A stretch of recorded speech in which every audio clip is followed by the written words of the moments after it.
Todos, gente, bienvenidos a Diversión con Noxis, con el enseñante Ronald Contreras.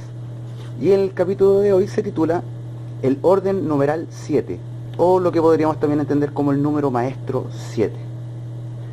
A nivel científico, el número 7 se relaciona a lo que entendemos como la ley de octavas.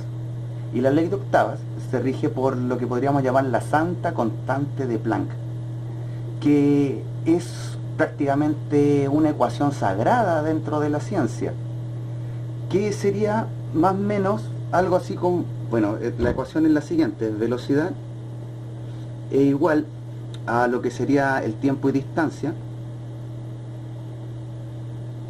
más el tiempo distancia duplicado.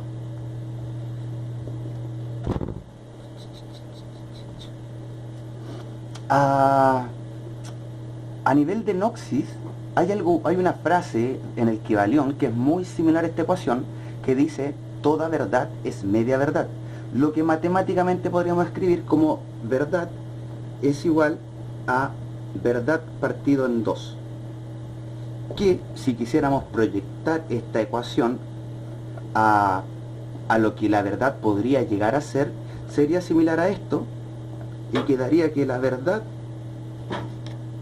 es igual a la verdad más el doble de la verdad, que es lo mismo que esto. En algún momento, no recuerdo si lo mencioné o no, pero existe una cosa muy bella dentro del gnosticismo, es que cuando logras alcanzar un cierto conocimiento, un cierto entendimiento de las cosas, comienzas a ver las ecuaciones científicas como poesía y a ver ecuaciones en la poesía, ya que una limitación que tenían nuestros ancestros era la conceptualización. Cada civilización ha ido desarrollando palabras, conceptos a medida de que las ha ido necesitando, y cada nueva comunidad humana, nueva civilización cuenta con los conceptos que ya manejaban las civilizaciones anteriores a través del idioma. De hecho, la etimología de las palabras, lo que sería... no recuerdo cuál es el nombre de la ciencia que se encarga de esto. Los lingüistas, a lo que se dedican básicamente los lingüistas, que es entender los idiomas, tienen una cosa muy bella esta ciencia de las palabras, ya que gracias a la presencia o ausencia de un concepto dentro de las ideas que manejaba una cultura, se puede saber cuál estaba antes que otra, o si tuvieron contacto o no, gracias a que hay conceptos que están presentes en una y en otros no, o antes y después, y se puede crear es relativamente fácil crear una línea de tiempo entre las culturas gracias a la etimología. Y bien, lo que es la constante de Planck, la mejor forma para poder explicar esto sería quizás con un ejemplo, con un experimento que sería muy sencillo. Tomaríamos una rampa que tendría alguna diagonal, y en esa diagonal y encima pondríamos una pelotita, y le pondríamos algún tipo de medida a la rampa, que sería una medida de distancia, y luego soltaríamos la pelotita y la detendríamos en algún punto, que podríamos decir que es hipotéticamente un segundo o cualquier medida de tiempo. Eso es lo bello de esta constante, porque es constante y da lo mismo la medida de tiempo que se use o la medida de distancia que se use. Esto funciona siempre. Digamos que soltamos la pelotita y la detenemos en el segundo 1, y digamos que en ese segundo 1 la pelotita alcanzó a recorrer 1 metro. La lógica normal de un ser humano cualquiera sería que al preguntarle dónde va a estar la pelotita en el segundo 2, un humano cualquiera diría: pues si estuvo a 1 metro en la primera marca, en la segunda marca va a estar a 2 metros. Pero no es así, porque esto es un proceso, son para procesos en aceleración. Eso significa que la pelotita, mientras va bajando, va ganando velocidad, y lo bello de esto es que ese incremento de la velocidad es constante. Entonces tenemos que en el segundo segundo va cayendo la pelotita, y realmente la pelotita se detiene, la pillarías aquí en el segundo segundo. Y esto siempre es así. ¿Por qué? Porque la primera medida es 1 y la segunda medida, que sería el doble en este caso, sería el doble de la primera medida, o sea, de tenerlo en vez del 1 segundo, de tenerlo en el segundo segundo. Y esto nos daría que la pelotita va a estar en el tercer metro, en el momento en que la detengamos en el segundo segundo. Y esto pasa siempre, es una regla. Y esto tiene que ver mucho, bueno, y ahí en ese punto pasaríamos a lo que es la ley de octavas, ya que en un proceso de aceleración, por ejemplo en el caso de la música, que también se aplica a la luz, tendríamos la primera medida, y la segunda medida tendría el doble de la primera, y la tercera tendría el doble de la siguiente, y así seguiríamos haciendo medidas en proporción áurea hacia allá, que hay una particularidad, que cuando se tienen 7 tonos, 7 rangos, 7 espectros, el octavo espectro equivale al sonido, a la frecuencia que harían los 7 anteriores. Y por esto, el do menor, por ejemplo, de la escala de re, sería equivalente a toda la escala de do si la tocáramos juntas. Y alto, paciencia, amigos sonidistas, si en este momento pausaste el video y estás abriendo tu programita para ver las escalas musicales, o no sé cómo les digan a esos programas, porque yo no tengo idea de eso del manejo del sonido digital, y vas a intentar comprobar esto que acabo de decir, no te va a funcionar, te digo al tiro. ¿Por qué? Porque por ahí en la época de Hitler cambiaron la frecuencia de la entonación a 440 MHz, cuando la entonación natural es la 432, que es una frecuencia que podríamos decir que es como la frecuencia neutra, que es común a toda la vida de nuestro universo. Técnicamente hablando, la frecuencia específica que es para el ser humano corresponde a otra escala, pero está dentro del rango del 432, el cuarto chakra, la frecuencia del cuarto chakra estaría dentro de eso, y eso tendría que ver con lo que llamamos el solfegio, que también tiene una gracia muy bella el solfegio, porque se puede hacer este juego. Comenzaría en el 3, porque esta es la razón de por qué comienza en 3, es porque debajo del 3, en el 2 y el 1, estarían los niveles escalares de lo molecular y lo atómico. Y nosotros no somos parte de esas escalas, sabemos que existen, las podemos buscar a través de instrumentos, con microscopios y aparatos tecnológicos que emulan muchas veces nuestros sentidos o hacen otras cosas con los datos. Y surge este juego de que esos dos no los podemos ver. Así que por eso la primera frecuencia, en la que es el do para nosotros como seres humanos, comienza en re, o sea en 3. Y el juego que les quiero enseñar es que uno puede hacer esto: 4, 5, 6, 7, 8, 9.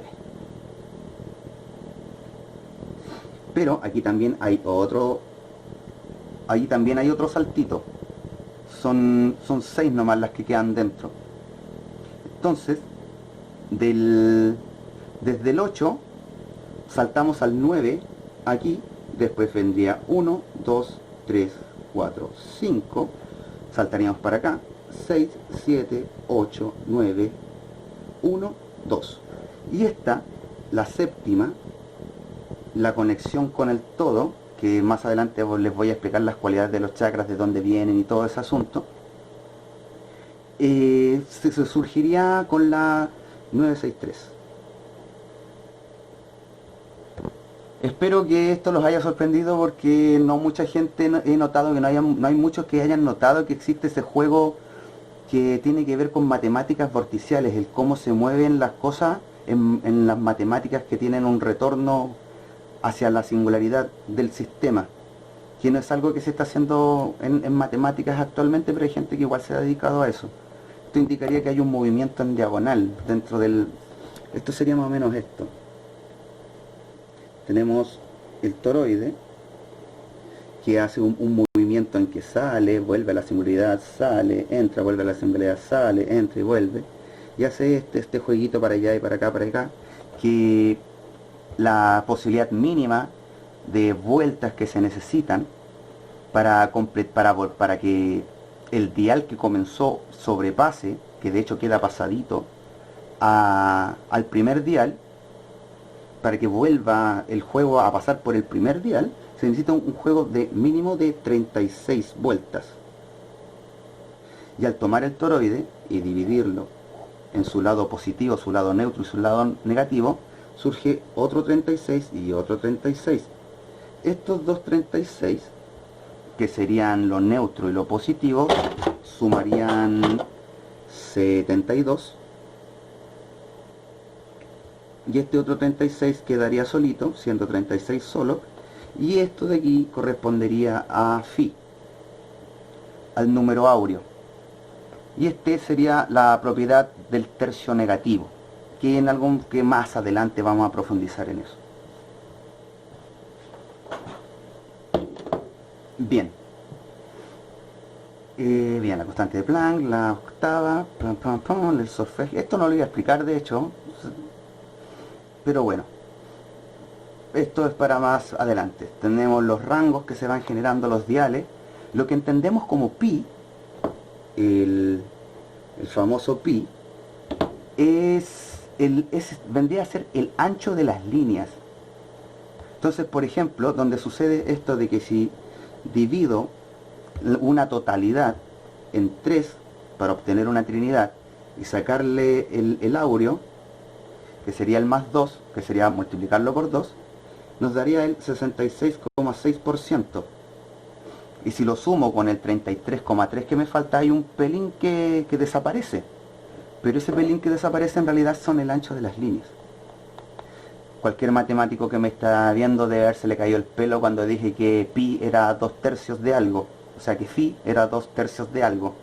Y tiene una razón muy lógica que, lamentablemente porque los científicos aún no han logrado aceptar de que hay otras densidades, se produce este juego de que si yo tomo la totalidad y la divido en 3, y un lado es negro, un lado es neutro y el otro lado es blanco, al volver a subdividir, al volver a través de un proceso fractal, volver a hacerlo,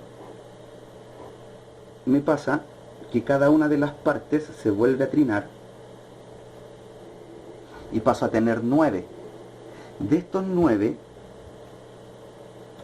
pasa que comienzan es como un juego de que comienzan a mezclarse. Aquí estarían los negros negros, acá estarían los blancos blancos. Aquí habrían un nivel de neutro, este sería como un neutro blanco, este sería como un neutro neutro, este sería el neutro neutro, este sería un neutro negro, y este sería este es el neutro negro. Bueno, pero esa es la idea. La cosa es que cada vez que lo vas haciendo, el neutro va como subdividiéndose y pareciéndose más a alguno de los dos polos. Y eso hace que phi comienza a cambiar de valor entre más densidades vayan bajando. Y a la altura de nosotros ya comienza a valer 1.61. Así que matemáticos, tranquilos. Todo está bajo control. Bien, para lo que serían las formas del orden del 7, que era necesario entender un poquito esto,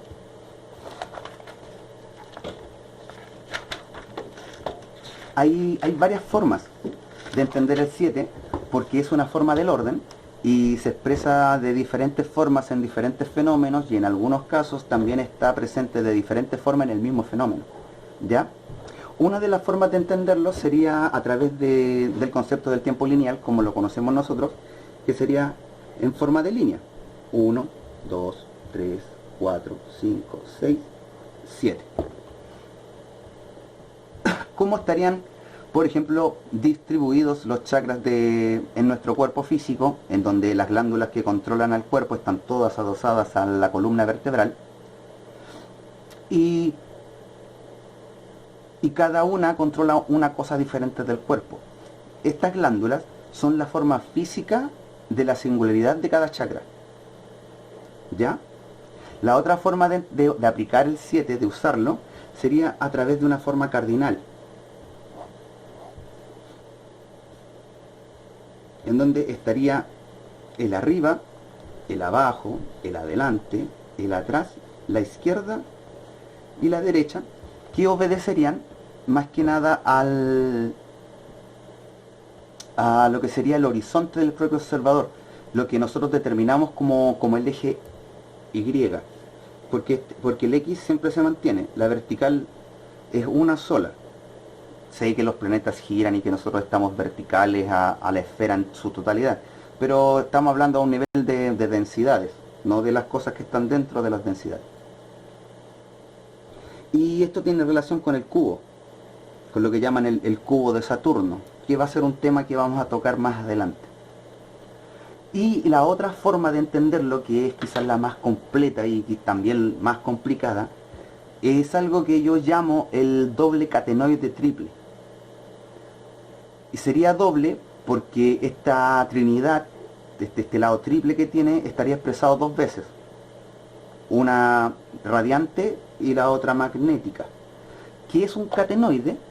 Catenoides son las formas que surgen a través de las dinámicas de burbuja, que ya es un tema de física y es un tanto complicado de entender, que sería lo que serviría para entender cómo fluye la información en un tubo toro, o cómo gira por fuera del toroide, que tiene relación a esto del principio de la conservación de la energía que mencioné en otro capítulo, donde los fenómenos, las magnitudes, se transfieren, que es el proceso que llamamos energía, se transfieren de un fenómeno a otro, siguiendo el camino de menor resistencia, a través del menor tiempo, a través del menor espacio, con el mínimo gasto de energía. Y es difícil de dibujar, así que para que se entienda, sería un juego más o menos así, 3 puntas para abajo, 3 puntas para arriba, y lo que estaría dentro sería lo que llaman el vector en equilibrio, que sería uno de los sólidos platónicos, que no están incluidos en los sólidos, porque al par no... Bueno, más adelante les voy a explicar por qué los pitagóricos escondían tanto conocimiento y eran poco lo que realmente le hablaban a la gente de manera pública, ya que realmente los sólidos son los 5 que ya conocemos: tetraedro, cubo, octaedro, isocaedro, dodecaedro, la esfera, que tenían prohibida hablarla, que sería la supersimetría perfecta y por ende el sólido perfecto. Pero también se nos suma esto de que del vector en equilibrio,